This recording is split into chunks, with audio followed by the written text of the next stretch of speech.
د بلخ ملي تلویزیون قدرمنو لیدونکو سلامونه، ستړي مشئ. زه شمس الله هیلمن مو د دې ساعت خبرونو ته هرکلی کوم.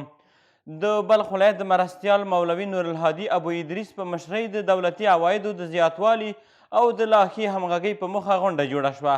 چې په دغې غونډه کې د عوایدو د راټولولو د څرنګوالي او عایداتي سرچینو د پیژندنې په اړه خبرې اترې او نظریات شریک شول.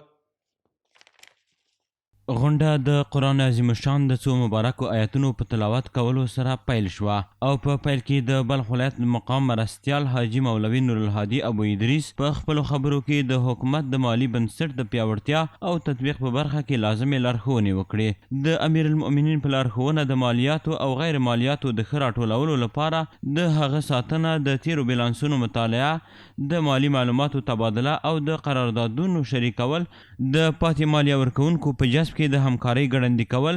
د خدمتونو د وړاندې کولو او د ورکړل شوي عایداتي پلان د تطبیق په برخه کې د ریاستونو لپاره اړینه ده چې په شفاف ډول خپل عواید راټول کړي او میاشتنی راپور یې له اړوندو څانګو سره شریک کړي. نوموړي همداراز د بلخ ولایت له مستوفیت وغوښتل چې هغو ادارو ته چې د عوایدو په راټولولو کې ستونزې لري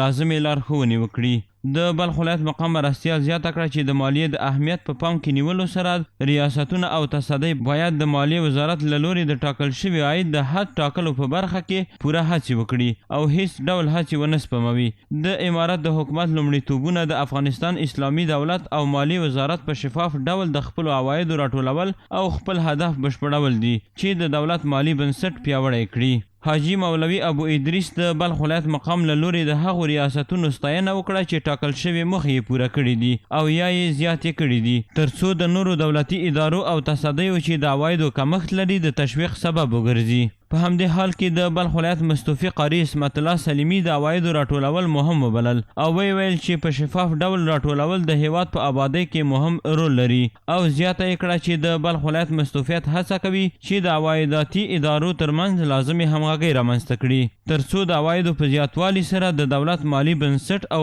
بانکي ملاتړ پیاوړی شي. په ټوله کې د بلخ ولایت مستوفي د ټول هیواد د ولایتونو په کچه تر ټولو زیات عواید راټول کړي او په 1401 کال او په 1402 لمریز کال په لومړۍ روبه کې د خدمتونو عوایدو په راټولولو کې لومړی مقام خپل کړی دی چې دا د دغه ریاست د مسؤلینو د هڅو پایله ده. ورپسې د محاسبې او راپور ورکولو مدیر حاجي محمد خان علي خیل د اجنډا له مخې د 1401 کال د عوایدو راټولولو بهیر او د 1402 کال د لومړۍ روبې د عوایدو د کمښت او زیاتوالي د پایلو په اړه لنډ معلومات وړاندې کړل. دغه راز د بلخ ولایت د غیر مالیاتي عوایدو عمومي مدیر عبدالرؤف سادات هم د غیر مالیاتي عوایدو د راټولولو او له دولتي ادارو او تصدیو سره د اړیکو د ټینګښت په اړه خبرې وکړې او د عوایدو د ټولو ریاستونو څخه یې وغوښتل چې خپل ریپورټونه دې ادارې ته وسپاري، ترڅو د مستوفیت له ټاکلې نیټې مخکې د دوی ستونزې حل او اړینې اسانتیا ورته برابرې شي. د غونډې په پای کې یو شمېر ادارو د چارو د تطبیق او د عوایدو د راټولولو د پرمختګ په برخه کې د خپلو ستونزو په اړه معلومات وغوښتل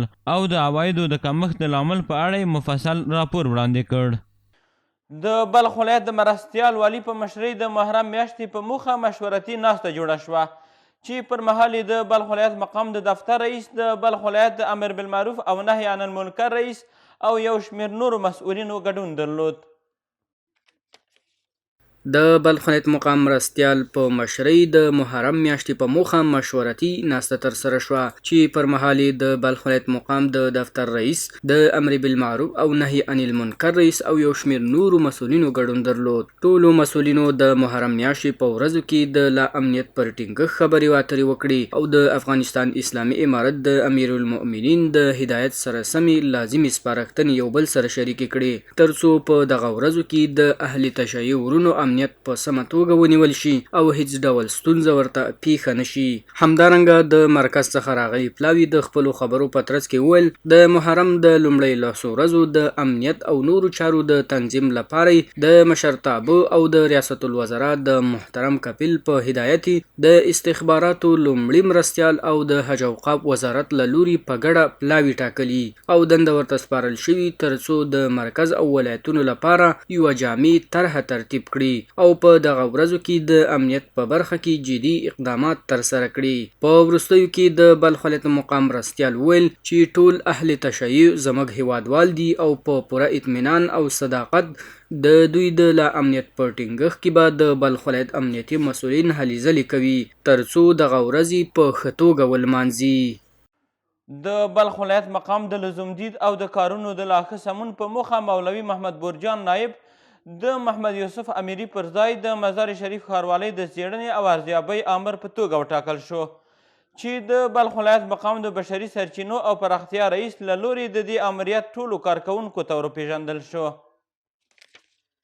د بلخ ولایت مقام د لزومدید او د کارونو د لا ښه سمون په موخه مولوي محمد برجان نایب د محمد یوسف امیري پر ځای د مزار شریف ښاروالۍ د څیړنې او ارزیابۍ امیر په توګه وټاکل شو. د پیژندنې په یادو مراسمو کې د مزار شریف ښاروالۍ ویل ټول په یوه اسلامي او واحد نظام کې ژوند او خدمت کوو. د اسلامي امارت د ټول سب ترمنځ یووالی او اتفاق موجود دی. مسؤلین د خپلو مشرانو اطاعت او پیروي کوي نو تغییر او تبدیل د نظام یو اصل دی ترڅو په کارونو کې پرمختګ راشي. وروستیو کې د بلخ ولایت مقام د بشري سرچینو او پراختیا رئیس د مزار ښاروالۍ اړوند له ټولو کارکوونکو څخه غوښتنه وکړه ترڅو د ښار پاکوالي او سمسورتیا په برخه کې شپه او ورځ خدمت وکړي. همدارنګه د مزار شریف ښاروالۍ لپاره د څیړنې او ارزیابۍ نوي ټاکل شوي امیر مولوي محمد برجان نایب د ټاکل کېدو حکم ولوست او وروسته د ورغلو مسؤلینو له لوري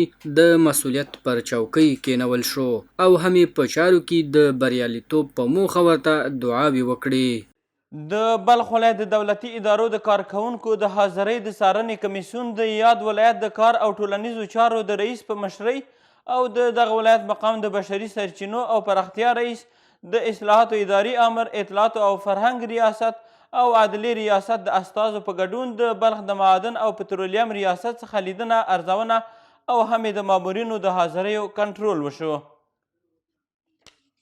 د بلخ ولایت د دولتي ادارو کارکوونکو د حاضرۍ د څارنې کمیسیون د بلخ ولایت د کار او ټولنیزو چارو رئیس په مشرۍ د بلخ ولایت مقام د بشري سرچینو او پراختیا رئیس د اصلاحاتو اداري امیر د اطلاعاتو فرهنګ او عدلي ریاست د استازو په ګډون د بلخ د معدن او پترولیم ریاست څخه لیدنه او ارزونه وکړه او همې د مامورینو د حاضریو کنټرول ترسره کړ. په لومړیو کې د بلخ ولایت د کار او ټولنیزو چارو رئیس چې یادو مسؤلینو ملتیا کوله د بلخ ولایت د معدن او پترولیم ریاست د ټولو شعبو څخه لیدنه وکړه او همې د هرې شعبې مسؤل او کارکوونکو ته سپارښتنه وکړه چې د معدن او پترولیم وزارت د لیدلوري سره سم د پوهې پر بنسټ د افغانستان په صنایعي استخراجي سکتور کې د دوامدارې ګټې او روڼتیا لپاره د مساوي پرمختګ ملاتړ وکړي. وروسته د بلخ د معدن او پترولیم ریاست مرستیال ویل د طبیعي زیرمو غوره مدیریت د دندو پیدا کېدو فرصتونه د ملي اقتصاد لوړول او د منرالونو او هایدروکاربونونو د استخراج لپاره د ملي عایداتو د ودې او پیاوړتیا په خاطر